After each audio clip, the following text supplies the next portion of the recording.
Hey, everybody. Tim and Mike and our Palestinian friend Jesus here on the Vox podcast. Glad you're tuning in. And Tim, if you don't know, is an English prof. And if you've ever seen how he looks like an English prof. You have to. And true or false, you have a sport coat with elbow patches. True. Tweed?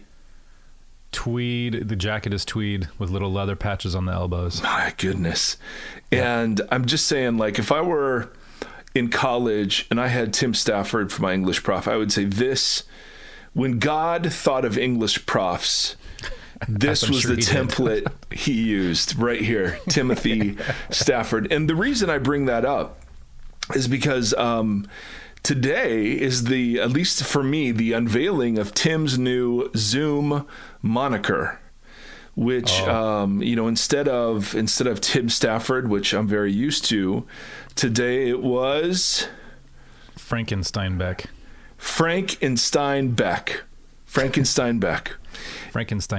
Yep. And I just thought, there it is, ladies and gentlemen. Or as Shakespeare would say, pros before bros. Exactly. Come on. There it is. All right. So anyway, we're delighted to be with you. Take that to the bank. Yep. And so we've got a couple questions that came in about why we refer to Jesus as our Palestinian friend. Tim, you want to cue those up for us? Yeah. First one. Hello, Mike and Tim. Hello. Friend. I'm curious as to why you are calling Jesus your Palestinian friend in regard to Palestinian and not Jewish. I'm sure you have a reason for it. If you could comment, I would appreciate it. Nice. Okay, and then there was a second one, right? Yes. Skipping over some pleasantries. Yeah, we like the pleasantries. We don't need to hear that. I mean, we do, but you all don't. Here we go. I enjoy hearing about our Palestinian friend Jesus, and I'm curious as to why you choose to use the label Palestinian. I have received pushback when I speak of Jesus or the people of the land while using this label for them. Curious and curiouser. Again, thank you. Excuse me.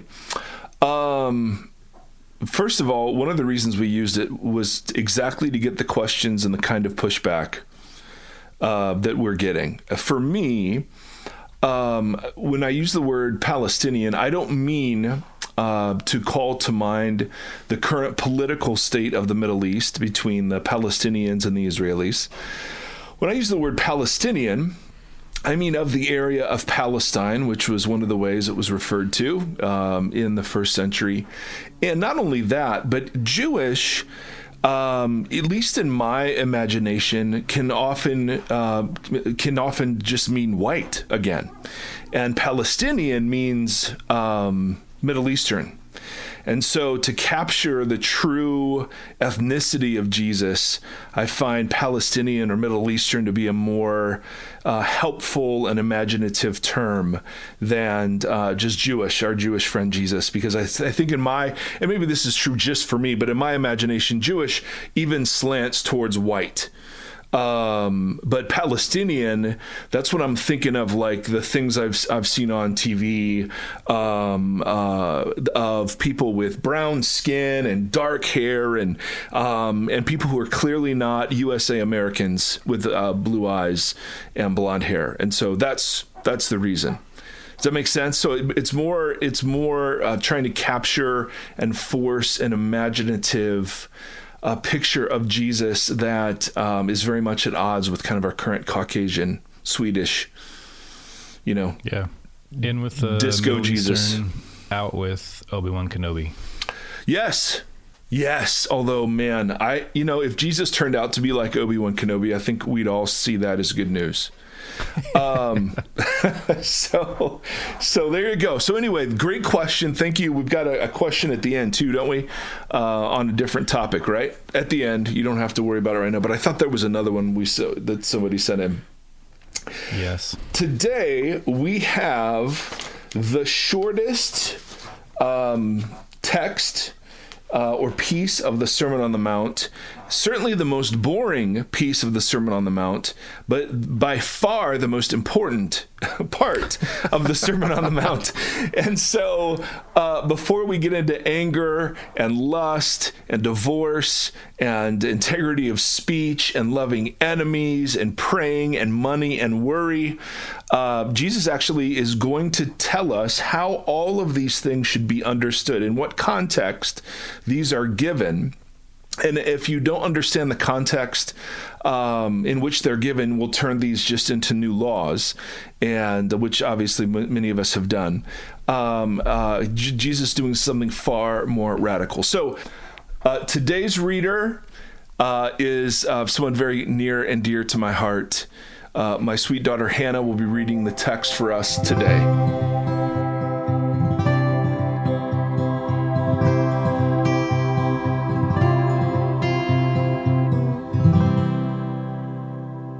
Matthew chapter 5, verse 17.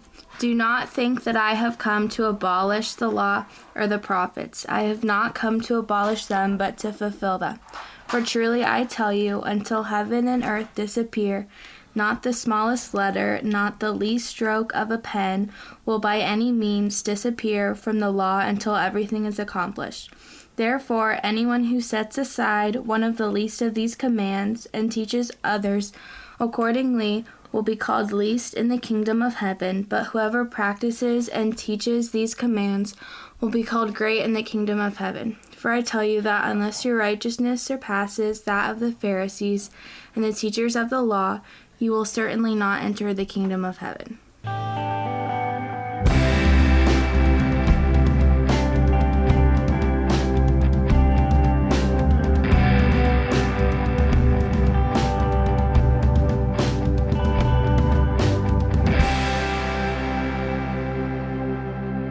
So yes, Matthew chapter 5. Now, this text, before we get to its political implications, like I said previously, is super important. So we're going to have to spend we're going to get a little teachy, Tim, today, because we got some stuff. So I'm going to just walk through this, I don't know, maybe 10 minutes, kind of word by word or phrase by phrase.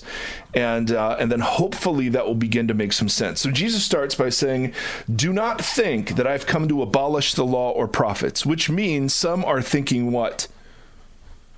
That is going to come to abolish the law or prophets. Correct. And so Jesus, well done, Timothy. So Jesus is either addressing concerns he knows will come, or he's addressing concerns that have already started to bubble up. And we see some of these in the Gospels, right? Controversy over Sabbath keeping, purity washings, his dietary, keeping some of the dietary requirements. We should link this back through again too, just in case someone's popping into this episode and missed the last 2 or 3, that he's still speaking to the same group of people. Yes. That we discussed the last 2 weeks. Yes, 3 weeks. Exactly right.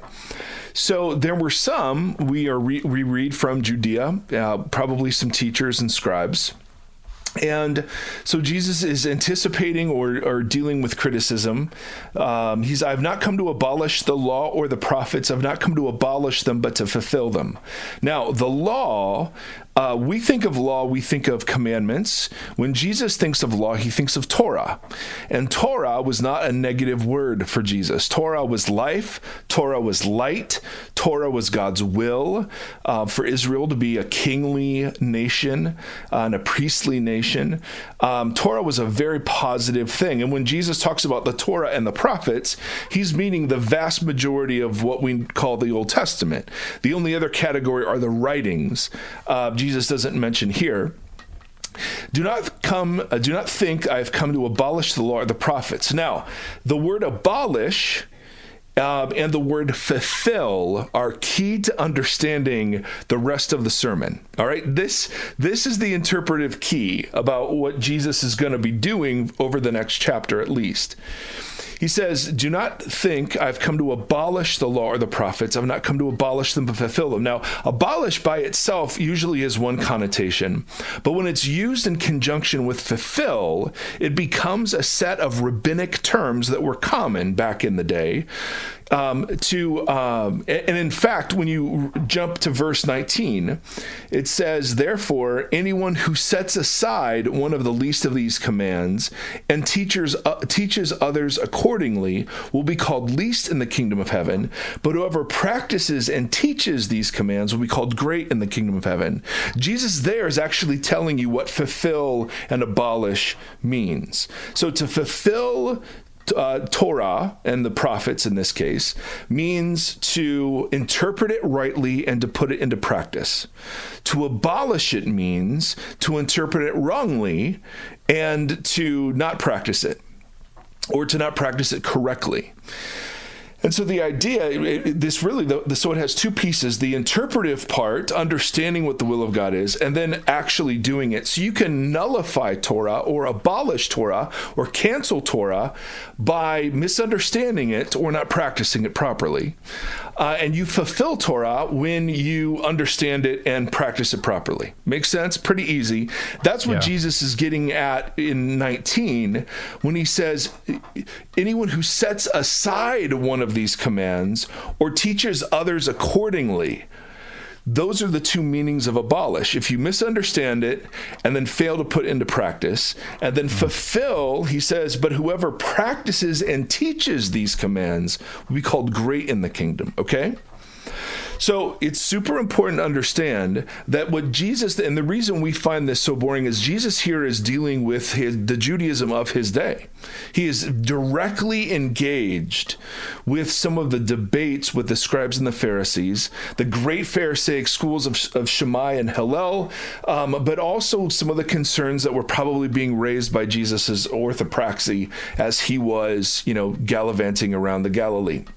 Orthopraxy, that's a 5-cent word. Yep. Right practice as opposed to orthodoxy, right doctrine. And for to fulfill Torah, Jesus says, I've come to interpret it correctly and to show you what it looks like in practice. Because abolish to us has always just kind of been like negate, get rid of. Yes. Yes. And just to be clear, that abolish, that connotation of abolish is not even remotely on Jesus's radar. He then says, for I tell you, until heaven and earth disappear, not the smallest letter, not the least stroke of a pen will by any means disappear from the Torah until all is accomplished. Now, the least stroke of a pen, the smallest letter, we're talking about writing in Hebrew. These are tiny, minute flourishes on the end of a Hebrew letter or word that change its meaning. And this is a problem for people who hate the Old Testament. Because what Jesus is saying about the law and the prophets is that they were intended to accomplish something, and they're not going away until that accomplishment happens. Now, the debate, of course, is until everything is accomplished. Well, what the heck does that mean? Stay tuned, my brothers and sisters. All right? Jesus actually accuses the Pharisees of abolishing the law in Mark when he says you have a fine way of disregarding the commands of God to honor the traditions of men. When the Pharisees and the scribes had this teaching where if you didn't want to support your parents, you could say that part of your income or some piece of property was devoted to God and therefore unavailable to help your parents out. So I mean, this is the heart of the Jewish Jesus right here. So it's kind of like when a pastor really wants that big private jet and he's like, listen guys, we'll get there, baby. So Jesus then gets into, therefore anyone who sets aside the least of these commands and teaches others accordingly will be called least in the kingdom of heaven. But whoever practices and teaches these commands will be called great in the kingdom of heaven. Now, what in the world is Jesus talking about here? Jesus is referring to rabbinic debates around two groups of commands, the light commands and the heavy commands. Okay, just like the words connotate, light commands were those of the 613 that were the least important. Now, they were important because they were God's commands, but if there was ever a conflict, you always went with the heavy command. And then they would argue about which were the greatest of the heaviest commands, right? Because sometimes if, you were ordered not to work in the Sabbath, but then your child was in danger, your animal had fallen into a pit, whatever, you would have to rank the commands. And they also did this as a theological exercise. And so what Jesus is talking about are the light commands, are the commands that aren't of great significance, and the heavy commands are the ones of deep importance and significance. Okay, so what he's saying, which is wordplay that you miss in English. Therefore, anyone who sets aside the light commands will be called light in the kingdom of heaven. But anyone who teaches and practices the heavy commands will be called heavy in the kingdom of heaven. All right, so there's a bit of wordplay going on. So what Jesus has said is, listen, the Torah is given for a purpose, and it's not going to disappear until that purpose is accomplished. Jesus is not coming to cancel it or nullify it, but rather to properly interpret the heart of it and to be Torah in person. Well, here's what the Torah looks like if the Torah were walking around, all right? So huge claims Jesus is making. And then he says, he steps into this light and heavy thing, and this becomes really, really important. He says, those who teach, who fail to teach the light commands and to observe the light commands will be called light in the kingdom. And those that teach obedience to all of the commands, even the light ones and the heavy ones, will be called heavy in the kingdom. All right, now just a little bit about this. The lightest of the 613 commands, all right? That's what I was going to ask you. What's the lightest? The lightest of the light is in Deuteronomy, all right? Here's the command. This was what the rabbi said, the lightest of the light. If you come across a bird's nest beside the road, either in a tree or on the ground, and the mother is sitting on the young or on the eggs, do not take the mother with the young.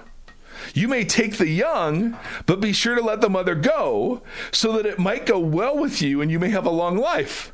All right? That is so weird. But the bird's nest command was the lightest of the light. Now, what the rabbis found interesting is that one of the heaviest commands was this one: honor your father and mother as the Lord your God has commanded you, so that you may live long and that it may go well with you. And so the thing they observed, some streams of rabbinical thought, was that, isn't it interesting, one of the 10 heaviest commands and the lightest of the light command all have the same promise and warning. Obey this command so it will go well with you. So there were schools of thought back in the day that taught that all of the commands are heavy, and by breaking light commands, you make yourself more apt to break heavy commands. Okay. So Jesus, I know. This is going to make sense, though. So just stay. I know it's a grind. I'm tracking with you. This is the thickest stuff. All right. Then Jesus. All right. Then he says, "For I tell you that unless your righteousness surpasses that of the Pharisees and the teachers of the law, you will certainly not enter the kingdom of heaven." All right. Now, my friend, good Lord, this is the most important sentence of the sermon. Jesus is engaging with the perception that he is abolishing Torah. And he said, nope, I've come to fulfill it. In fact, I fulfill it so much that heaven and earth will not disappear until everything's accomplished. And I fulfill it to the point where if you neglect these commands, and even the light ones, and teach others to do the same, you'll be light in my kingdom. But if you practice these commands and teach them properly, you'll be heavy in my kingdom. Because, for I tell you, your righteousness has to be greater than that of the scribes and Pharisees. Now, we got to sit on this for a second. And again, this is thick stuff. The word for righteousness in Greek is diakesune. And it means conformity to the will of God. There's a Hebrew word that sits behind dakasune, which is tzedakah, or zedakah. I don't know how you pronounce it. I don't know where you put the accent. I'll just say tzedakah. It is an Old Testament word that has two meanings, and it's translated righteousness, but it has to do first with salvation and deliverance. And the second meaning is almsgiving, piety. And for the Pharisees, and we'll get into this, for the Pharisees, their project was the project of righteousness.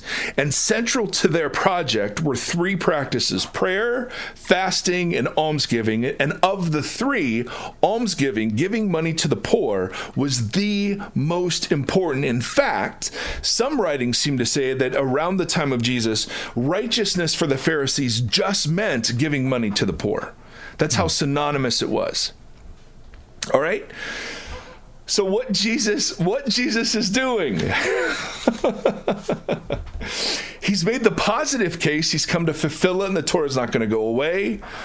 But then he says the righteousness of his interpretation of the Torah will surpass the righteousness of the Pharisees and the scribes. In other words, the Pharisees and the scribes are not practicing the great, mighty righteousness of the Old Testament prophets and the great, mighty righteousness promised in Isaiah, right? They've missed it. What they call righteous isn't the great and mighty tzedakah of what the Old Testament spoke of.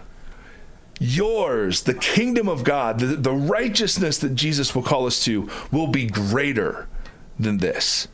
Now, I always used to think that meant, well, the Pharisees obeyed 613 commands and they built fences around all of these commands. So it was like a couple thousand or so different regulations and rules.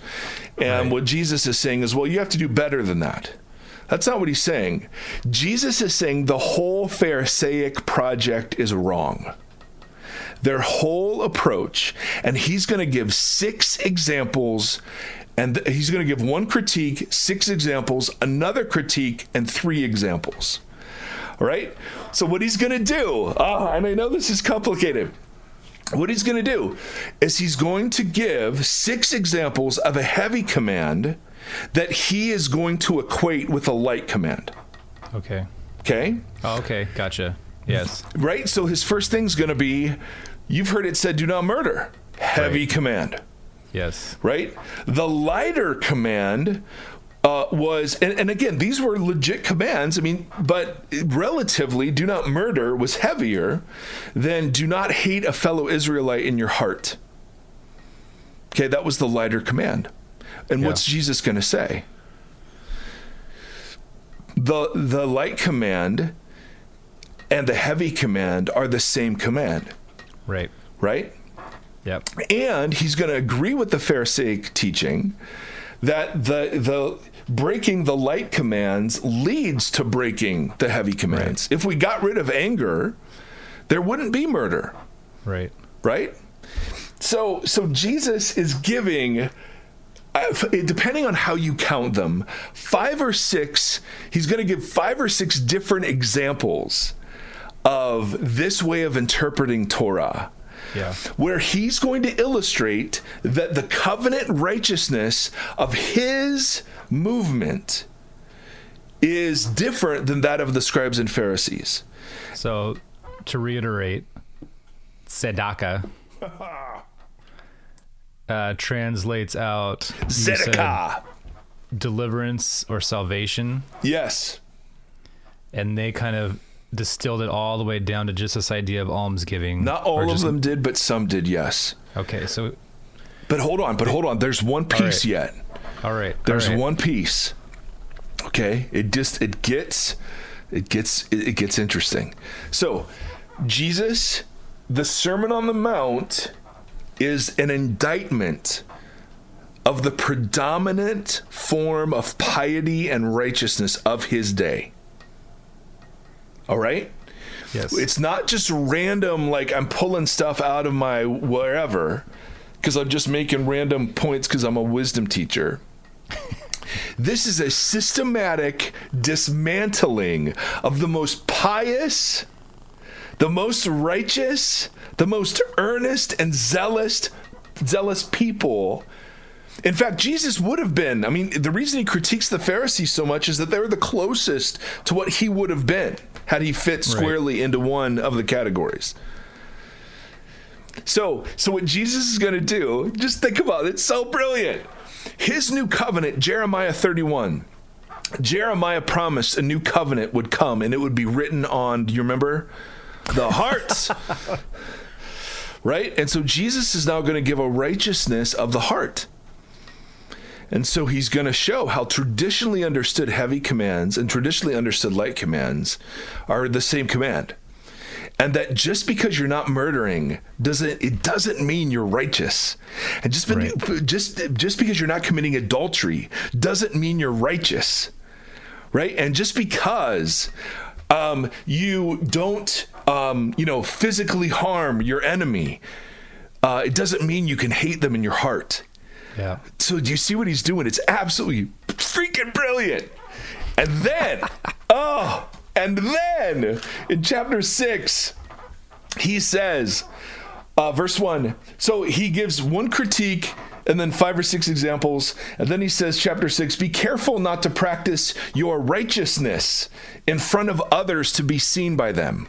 And then he gives 3 examples: prayer, fasting, and almsgiving. Coincidence?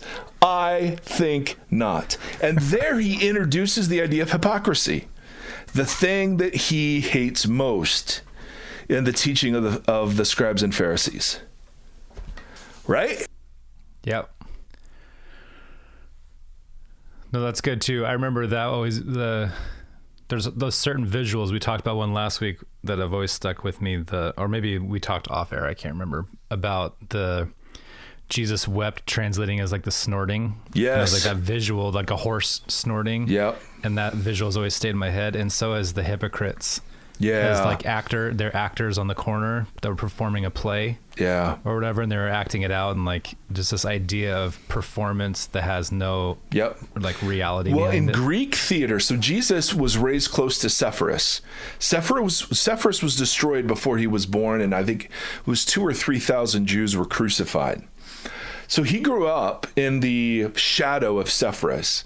One of the Herods was rebuilding it. And we think because Joseph was a tecton and Jesus was a tecton, they may have worked there. And at least that gave Jesus familiarity with this Greek word that, until, as far as I know, and I've seen this in a couple of scholarly places, that until Jesus used it, it was never a pejorative. It was just a descriptor. So a hypocrite was one who wore a mask. In Greek theater, you didn't show your natural face, you wore masks. So if you were happy, you had a happy mask of you. And whatever your real face was doing, it was different from the mask that you showed the world. So again, it's the critique of the righteousness that Jesus is after is of the heart. Yeah. And so Jesus is giving a manifesto for the kind of tzedakah that the prophets talked about. Why are you laughing? Because I pronounce it different every time. Yeah. I wish I knew. Tzedakah. The first time you said it sounded like, I don't know if you ever had a Sega Genesis growing up. Yes. You turn on and go, Sega. Well, it could be that too. I meant to. Tzedakah. I meant. Well, it's just freaking awesome. Now, so you can see what Jesus is doing, right? Do not think I've come to abolish. I've actually come to interpret it definitively, both in how I practice it and in how I teach it, right? And just to be clear, nothing from the Torah is disappearing until what the Torah was given for was accomplished. Yeah, which he says in a way that speaks directly to English teachers and English students. Yes. Not until the stroke of a pen. And yes, beautifully poetic, vivid image. And then he says, and just so we're clear, the whole light and heavy thing, a sure way to be light in my kingdom is by ignoring these commands and teaching others to do the same. And a way to be heavy in my kingdom is to practice the commands and teach others to do the same. because, and then this is the because, your righteousness must be greater than that of the scribes and Pharisees. Okay, so he's indicting the scribe and Pharisee project while at the same time relaying, right, painting this picture of what the rightness that characterizes God's Torah consists of. So sometimes he'll quote the Old Testament directly, and then he'll quote a light command. Or sometimes he'll say, "You've heard it was said," instead of you've seen it written, and as referring to oral tradition, and then he'll correct that. So it's fascinating stuff. But the real knife, like in the guts, is when he then, and the reason we know he's talking about the scribes and Pharisees is he then talks about the righteousness, right, of what it is to pray, what it is to fast, and what it is to give money to the poor. Yeah. And he contrasts his rightness with the Pharisees' rightness, and it's just epic. Now, question then becomes, okay, so how, if we were just taking this text apart from the sermon, what implications does it have for the political entity known as the kingdom of God?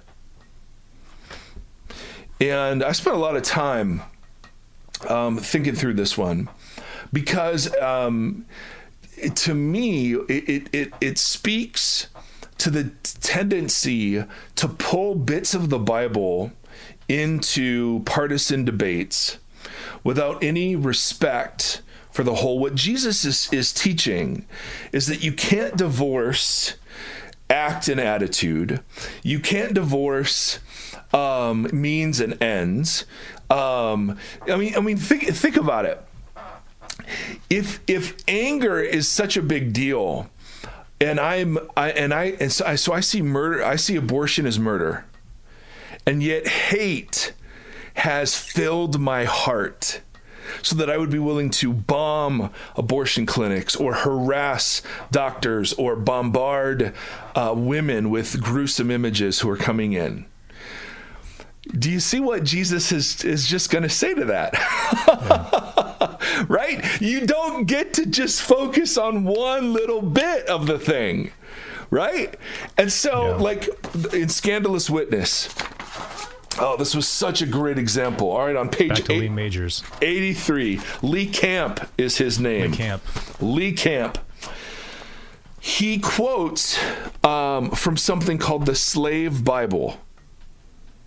All right, and I'm just consider, he says, the Slave Bible as one egregious and apparently malicious instance of select Bible quoting.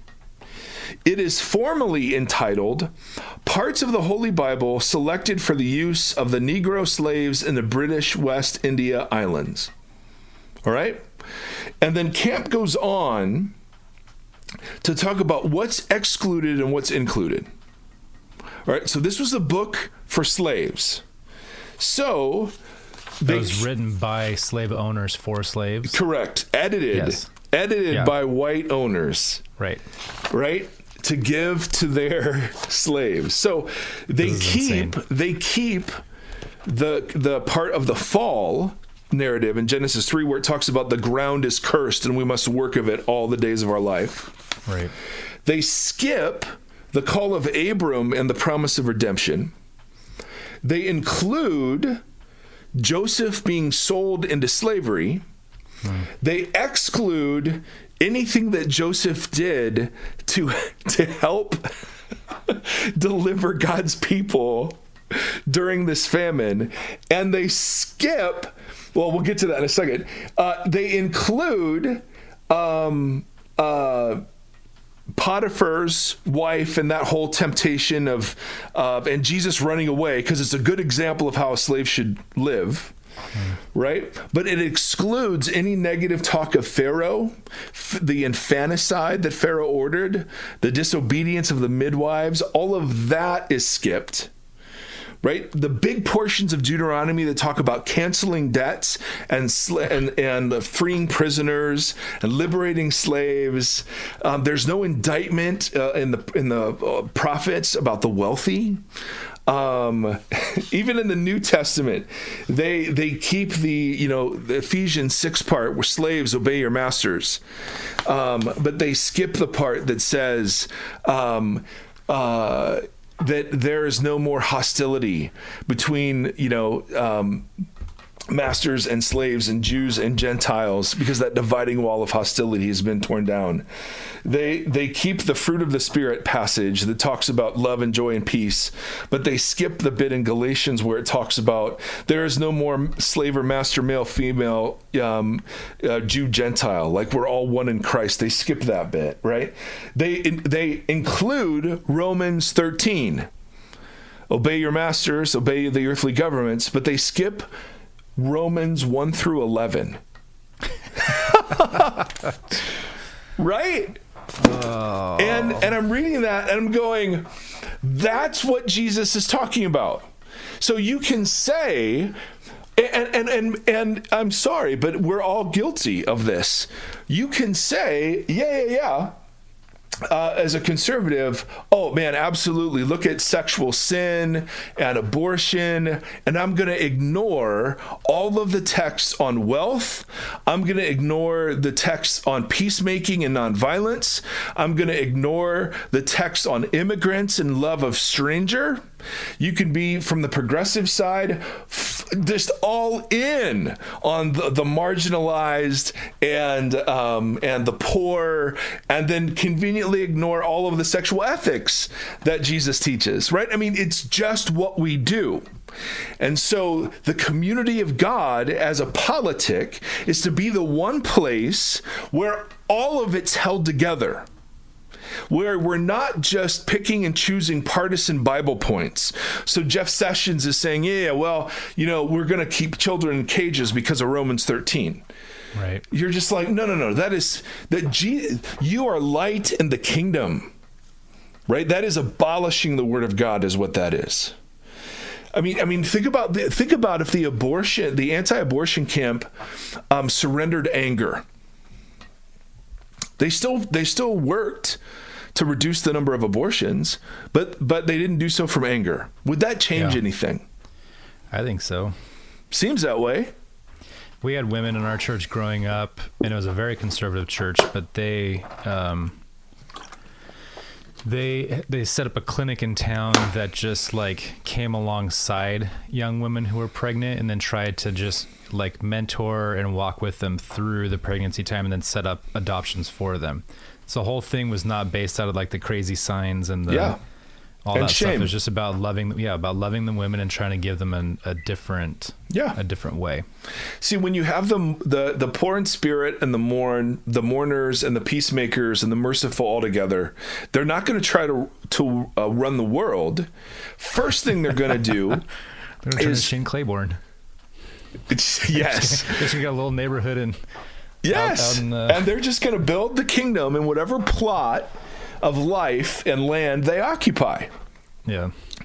And so when I'm thinking about the political implications of Jesus's teaching here, I mean, do we not hijack the Bible for every political end possible? Yeah.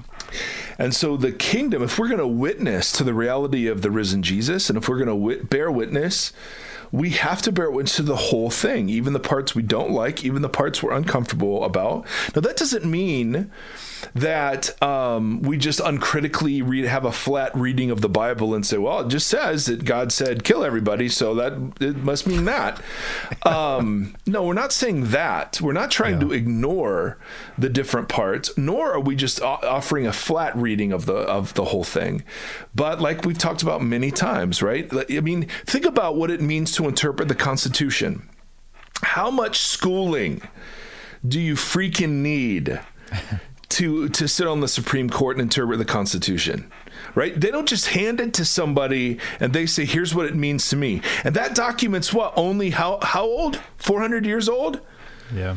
And here we've got a library, a literary library of stuff that's 4,000, 5,000, 6,000 years old. And the most recent stuff is 2,000 years old. Yeah. And we just all kind of go, yeah, I can just pick it up and I get it. Well, it's organic too, and it's dealing with, I mean, just looking at this section alone, dealing with the inner parts of who a person is and how they navigate and how they think and live. That's right. I mean, the Constitution's like fairly black and white on top of, you know, it's not necessarily dealing with the depth and the, you know, I don't know. I'm rambling now, but no, totally. I'm adding on the way you're saying. Like, I totally agree that this is so much more complex and complicated, but at the same time, like, but I just want to draw the analogy between understanding the Constitution, which is far more recent, and yet still requires massive amounts of understanding, and still read through lenses of. Of course, what your affiliation is, or of course, and every text is. That's part of what it means to be a text, and God intended that. So I have no problem with that. God, I'm with Pete Enns in terms of God gave us something very ambiguous in some really helpful ways to drive us to wisdom and to dependence. Absolutely, totally agree with that. On the other hand, though, when we're just hijacking verses. To use in partisan debates, what we're violating. I mean, we're violating everything. I mean, just think about what we deal with here. If you deal with anger, contempt, and lust, or at least begin to take those things seriously, it seems like a whole heck of a lot would be different. Yeah. You know, now we may still hold all the political positions we hold. Mm-hmm. Right? Maybe we're so won over by just their compelling intellectual merit. But the kind of people we would be in the holding of these would be so radically different. Yeah. And so the church is the place where the ends don't justify the means. If it's witnessing to the kingdom, right? The kingdom witnessing church is the place where it matters just as much about why something happens than just what happens. You know, where you don't just get to say, that's a heavy command and this is a light one. Right? Yeah, anger's a big deal, but man, frick, abortion, dude, that's the big one. I mean, you just show me. And I know that's going to poke at people, but I'm just saying, is it possible to oppose abortion and not hate the people who do them and choose them? Well, Jesus says absolutely it is. And in fact, if you're to display the kind of rightness that manifests God, because what's God do? Jesus is going to tell us what God does is he gives gifts regardless of your behavior, right? It's not like you walk around in a farm, like in a farming community, and the godly person's farm is, you know, just lush and green, and the ungodly person's farm right next door to them is, you know, it's barren. No, Jesus is like, look at the weather, man. It rains on the just and the unjust alike. Yeah. Right? So we're the people that forsake. And that doesn't mean we're perfect. God, Lord knows we're not perfect. But it means that's the bullseye. That's what we're working towards. And so much of our politics, at least the way we engage the text in our politics, violates exactly what Jesus is addressing here. Yeah. There is no light and heavy, right? And yes, there are times commands conflict. Pharaoh says, kill your babies. The midwives lie. Yep, exactly. And that could be the response from the abortion activists who have hate in their heart. Well, there is examples of civil disobedience. And I think we'd have a great conversation about that. But it just strikes me that that's never a part of the conversation. Yeah. You know what I mean? That if what Jesus is saying, you know, is saying, man, lust and murder don't have the same consequences, but it's the same origin. Yeah. Or, I mean, anger murder, excuse me. Maybe lust and murder do too, I don't know. I mean, David, facts. Yep, all wrapped up together for sweet David. So how does this strike you? I think this all makes perfect sense. I'm enjoying all this in progression, and I'm trying to I'm trying to see the meek and the poor in spirit gathered around him, and perhaps the Pharisees who are standing on the outer edges or something to that extent, and taking all of this information in through those multiple lenses and the multifaceted nature of it, and how important what it was that he was saying directly to the people that were standing right there, but how he was aware of who was around him, and just setting these people up for like, like, hey, you heard this, but guess what? If your heart's here, then you're already starting from the wrong spot. Yeah. Yep. It's like Kingdom of God 101. Yeah, it doesn't matter how right your politics are. They're wrong if they're coming from hatred, animosity, contempt. I mean, just end of story. Yeah. So I know I can hear people saying, well, you're just doing the both sides thing, and da da da da da, and their anger is justified, and certainly we'll get into anger our next episode, right? There is a place for anger. Jesus was angry. There is a wonderful place for anger. But anger is a gift. Anger is a gift. But we'll notice what Jesus did with his anger versus what I do with mine. And then you realize, it's slightly different. So anyway, the political implications of the sermon for me continually call into question my entire way of understanding all of this. And it's funny, as we've been in this, I've been just not... there's been this sort of freedom that's kind of enshrouded my thinking where, because I can get really wrapped up and really angry and really, so upset at what I see as the polluting of the witness of Christ. And I think there's a place for that, to be called out. But I haven't been able to do that without anger. You tell me if you figure it out. Well, no, it's just the meek and the merciful and the peacemakers. They just sit around, and what you find they're doing is they're just not spending a lot of time criticizing how bad everybody else is. They're building the freaking kingdom. Yes, they're busy, and I like that. Yeah, and the peacemaking, I feel like, is a really great the idea of going into these things and not just like burning it down, or like going in anger and like in violence, for lack of a better term, and trying to tear down like these entities that are polluting the image of God and whatever. But being these peacemakers are going in and making it the way it should be. Like, what I mean? Like the peacemaking almost works in that idea as well, of like going in and, like you said, those guys they're not busy tearing everything down. They're busy at work building the actual kingdom. Yeah. And I like that, because that does feel like what he's doing here. He's just like, we're kind of getting down to it. And guess where it starts? Guess where all of this starts? I'm looking at the man in the mirror, and those in immediate proximity, right? Yep. Seth Erie is a walking beatitude. Yeah. My wife, my children, right? If they're not experiencing goodness and kindness and reconciliation and the fighting of contempt and anger, I mean, it doesn't matter how perfect your politics are. End of story. Yeah. So, because what the world needs now is love, sweet love. Put a whole soundtrack together for this episode. I believe that children are our future. Teach them well. Let them lead the way. And then hopefully wake me up before you go. Because I'm not planning on going solo. Anyway, Tim, wasn't there one last question? Oh, yes. We'll end with this. Let's see. Okay. Hi, Mike and Tim. Hello. Hi.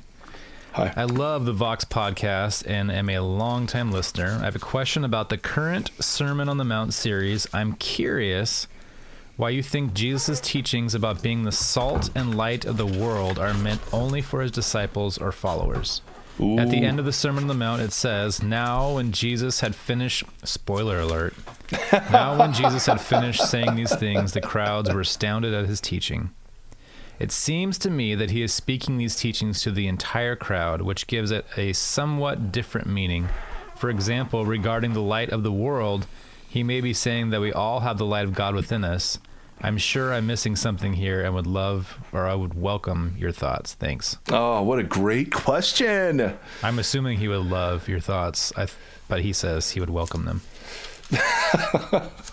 So Jesus, several times in the sermon, talks about, he makes it centered on him. So for instance, in chapter 5, when Jesus saw the crowds, he went up on a mountainside, sat down. His disciples came to him, and he began to teach them. Now, the disciples aren't a formal group yet in Matthew's story. So there's a distinction between the crowds who are hearing and the disciples who are following, but it doesn't mean just the 12. This could have been a large group. Yeah. But these were the students. So the crowds, there are many that were interested and fascinated by Jesus' teaching, but that didn't mean that everyone followed him. And so he'll say things, like he'll get to, not everyone that calls me Lord will enter the kingdom of heaven, but only the one who does the will of my Father. He'll end with, therefore, everyone who hears these words of mine, referring to the whole sermon, and puts them into practice. So he's talking about those that would follow him.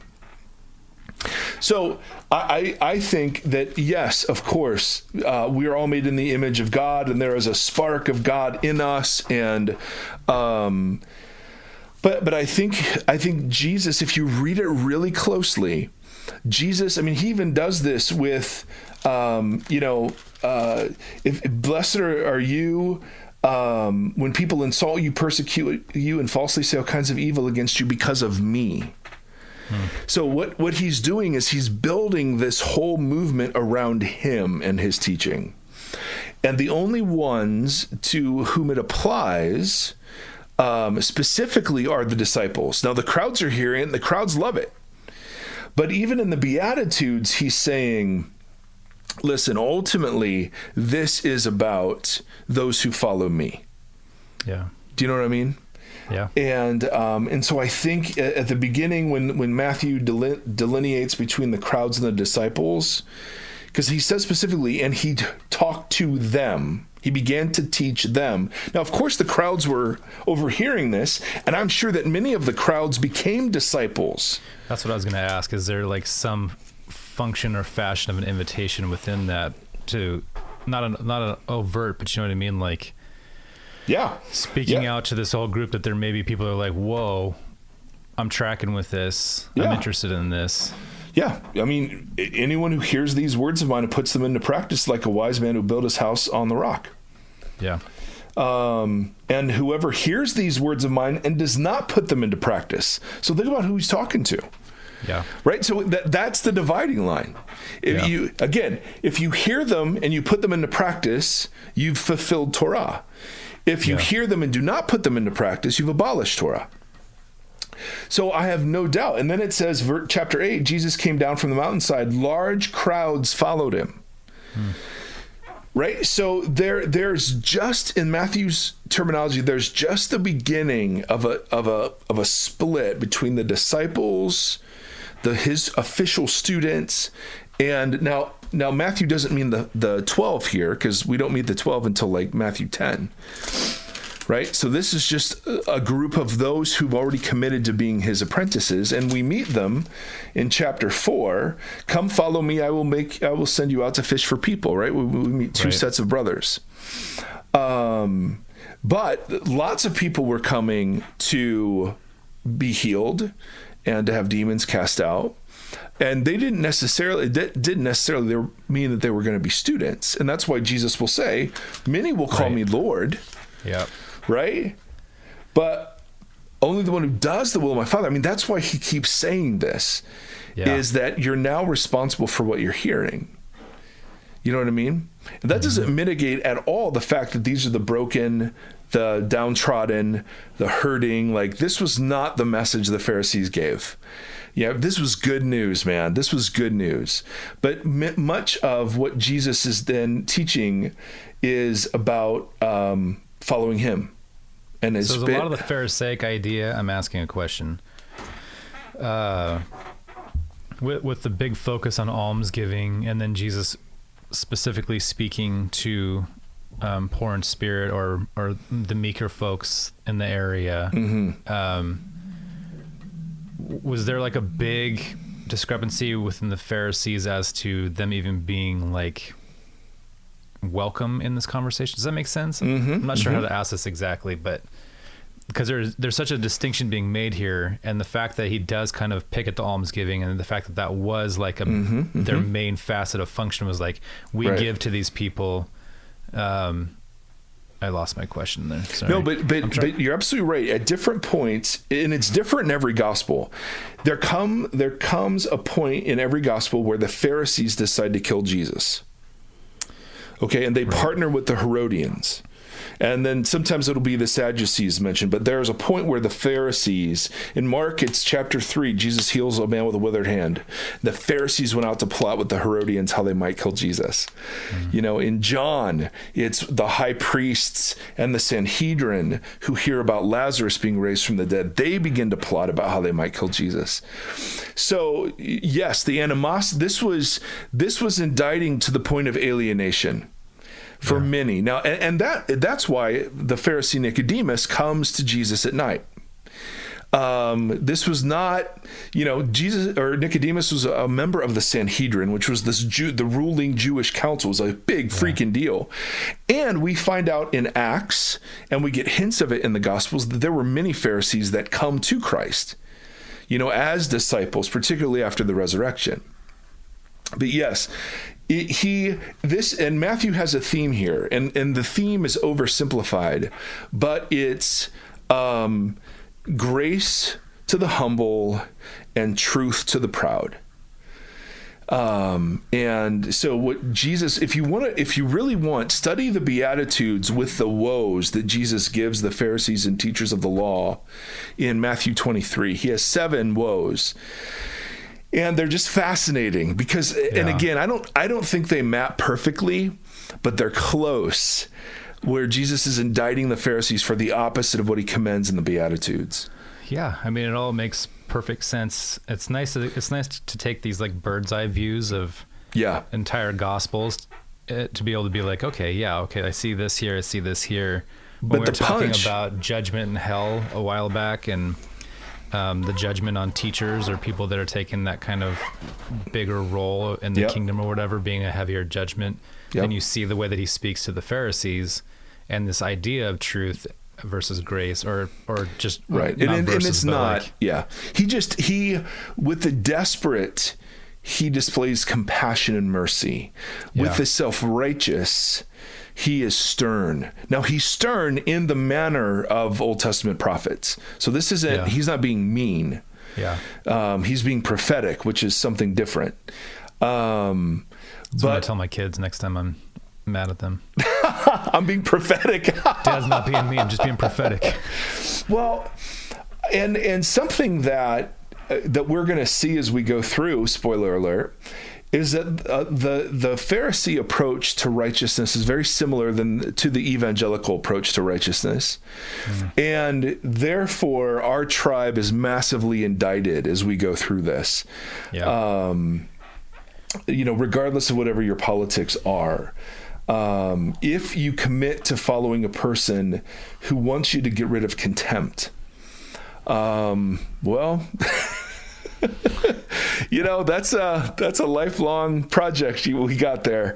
And it's just bad for your health anyways. It's horrible what it does to us. But just imagine if all the Jesus followers said, you know what? We're going to work on getting rid of anger and contempt in our own households and marriages. That's what we're going to do. I don't know. I think that changes the world. Yeah. I think Jesus is onto something. Yeah, and again, this is a righteousness of the heart. This isn't trying harder. This isn't doing more. This is a new covenant that that was given so that grace would lead us to repentance. This is not working our way through the hurdles, right? That's so important. That's why you have to understand what Jesus is doing as he's giving these instructions. He's illustrating righteousness. He's not giving laws. Yeah. So that's a big thing. Now, the law, the illustrations turn out to be massively indicting, right? Yeah. Yeah. But that's hence the need for repentance. So anyway, bam. All right, Timothy John, that was a full hour. That was the full I don't hour. I don't know if it goes fast for anybody else, but it sure goes fast for us. Well, some people probably listen to it at a 1.5 times or 2 times, so maybe going fast for them. Yeah. I wonder, though, if we should just talk fast and just see what happens to those people. I'll just trip. Nice. All right. Friends, would you be so kind, if the podcast is helpful, to share it, to like it, to rate it, to review it, to support it on Patreon, to drop us a note if you have questions or encouragement or things that you'd love to see or hear or talk about. We're just so very grateful. We really are. And I know we say this every single episode, but we're always amazed every time we set to record that we get to do this. Yeah, we were just talking about before this. We were. Timothy John was. Frankensteinbeck was making that case. And so it's just pretty cool. And so we hope it's helpful. We want it to be helpful. So your feedback really helps us. We love you guys in a very generic sense of the word. But some of you, well, right, love. I feel lovingly towards our audience. How about that? Anyway, until next time, friends, thank you.